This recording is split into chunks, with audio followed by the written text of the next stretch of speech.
Much of what public health does goes unnoticed until something really bad happens.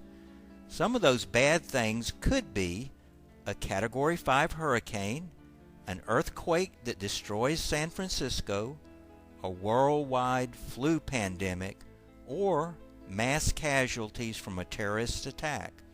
If those bad things happen, who you gonna call?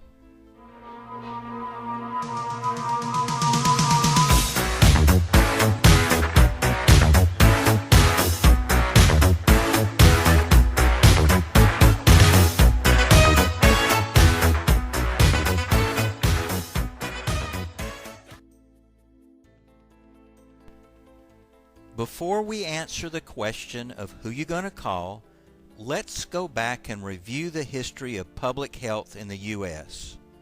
There are 4 distinct eras of public health history. First, beginning around 1850, fighting epidemics and environmental sanitation, these were the key roles for public health. You should remember the Rosling video.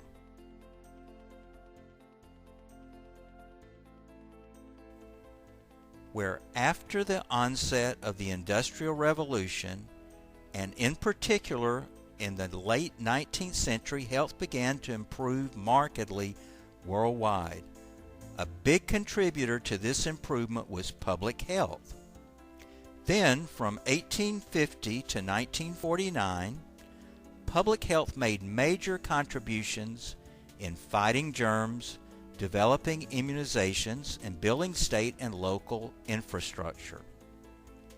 From 1949 to 1999, public health was focused on filling gaps in medical care delivery.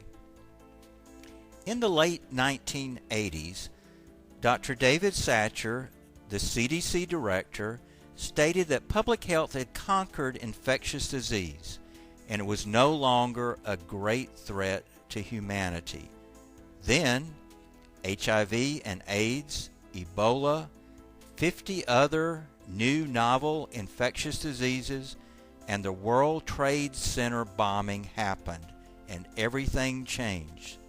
So, post-1999, public health's important role is preparing for and responding to health threats. So, who you gonna call? Public health.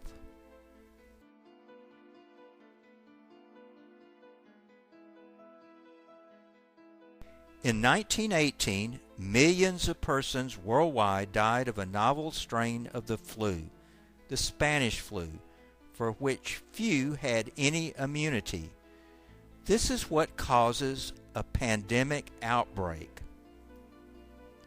A new bug or virus comes into being, usually from contact between humans and domestic animals, or occasionally, like HIV or Ebola, from wild animals. Also, on its own, an old bug like the flu can mutate and learn new tricks and cause millions of deaths. An example would be, think of another old bug, mosquitoes causing or transferring malaria, that are now involved in the transmission of the West Nile virus.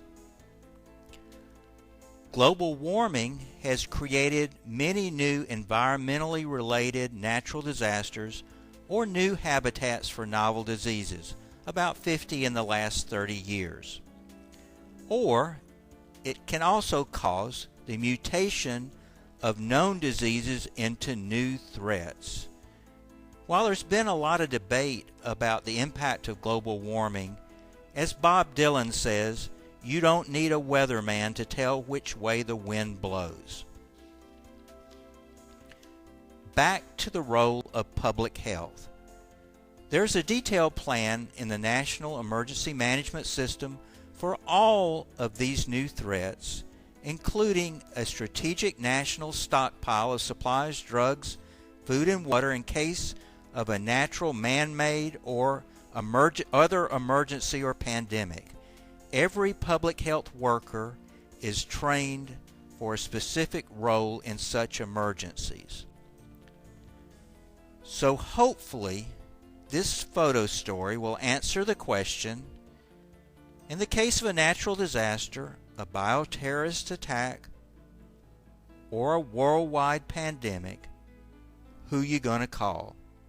Public health.